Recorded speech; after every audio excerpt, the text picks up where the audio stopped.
Hello. Okay, somebody wanted me to do info on Roland Bredow, who I met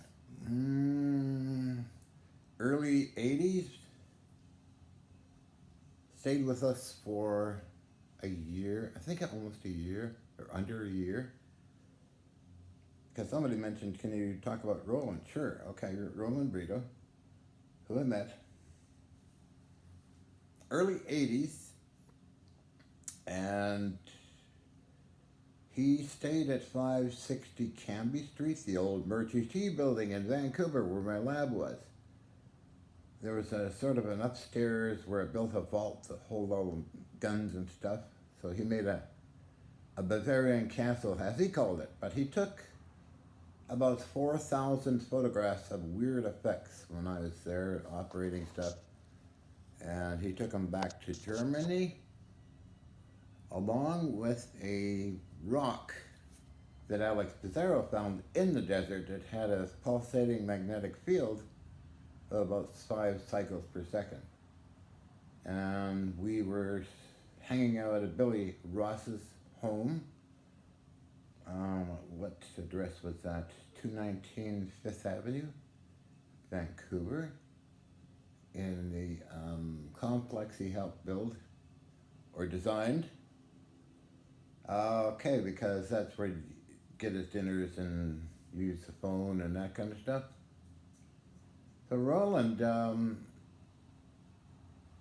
let's see, presented the metal samples to the Max Planck Institute and to Dr. Amann in Berlin, Germany, and to other scientists.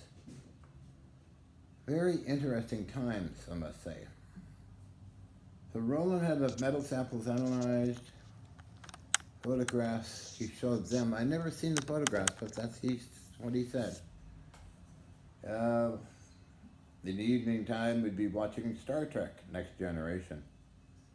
Billy Ross and friends. So Roland, later on, I got an invitation to come to Germany to stay with Dr. Margarita Kokoschnig and Dr. Peter Kokoschnig and Roland Bredow, which I did do for 2 years. Then over 2 years, and with Yin, who was my girlfriend at the time, still a good best friend.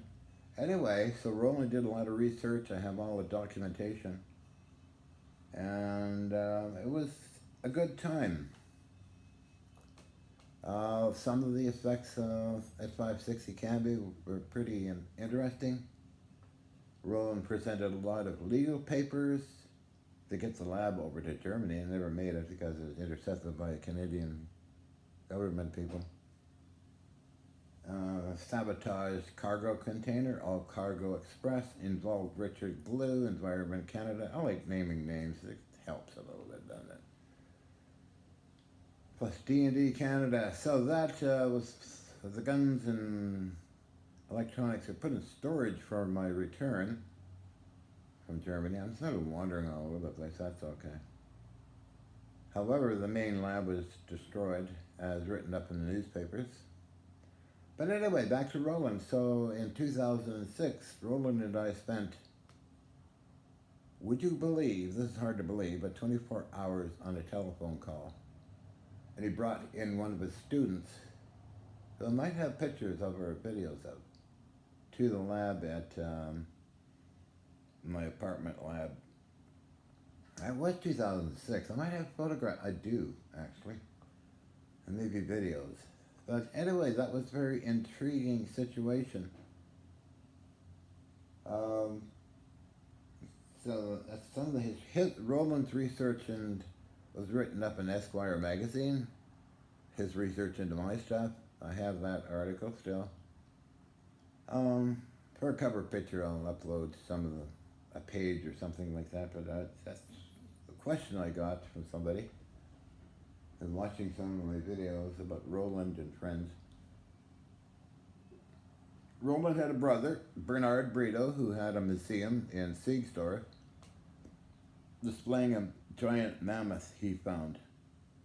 Sadly, a couple of years ago, I found out Bernard Bredow and his daughter were murdered in South Africa for some very antique valuable violins.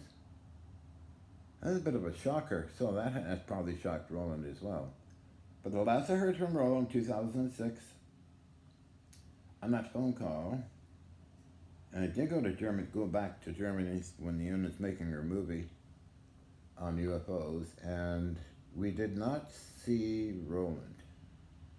Saw Dr. Margarita. Peter passed away. So many people have passed away, but some of the story, Roland has lots of documents and letters and what he discovered with the metal samples and with this weird magnetic rock. That's going to be a short video. I'm not going to go on and on and on, but so what else can I talk about? So Roland and I were kind of like brothers, you know. I stayed at his place on 144th Tegerseerlandstrasse, Germany, Munich, Germany, when I first arrived, as well as Yin did too. And then I went off to, a couple of weeks later, to Dr. Peter Kokoschnik and Dr. Margarita. There I stayed for, I guess, 2 years. Then on and off with Yin somewhere in Munich, usually around Munich. Long story. I met Gottfried Hilscher, journalist for Science. I met others in regards to science. Gottfried Hilscher lent me the DESI documents, which were classified red document papers. Maybe a couple of feet, if you stick them in all different thicknesses. They were all different thicknesses. Maybe a 1/4 inch to thinner than that, or maybe a 1/2 inch, I forget, but that's what I read in Germany when Yin was working in Munich in the film industry. So I had time to read those documents, and also a student wrote up my stuff in the DESI document stuff. But anyway, that's Roland, and I don't know what else to think. But that's a long time ago, for Pete's sake, I know, but people are doing some kind of a documentary, and then Roland's name came up, so they asked me, when did I last see Roland? That's 2006, I guess. His student came, and this phone call at 24 hours. Believe it or not, 24-hour call from Roland. If you hear this, Roland, I hope you're well, and you can contact me if you want. Wow. But anyway, I'm keeping this short, so I wanted to just cover Roland, and for the cover photos, which I often do, I'll upload the beginning of the Esquire article thing. So you guys take care. Catch you guys later.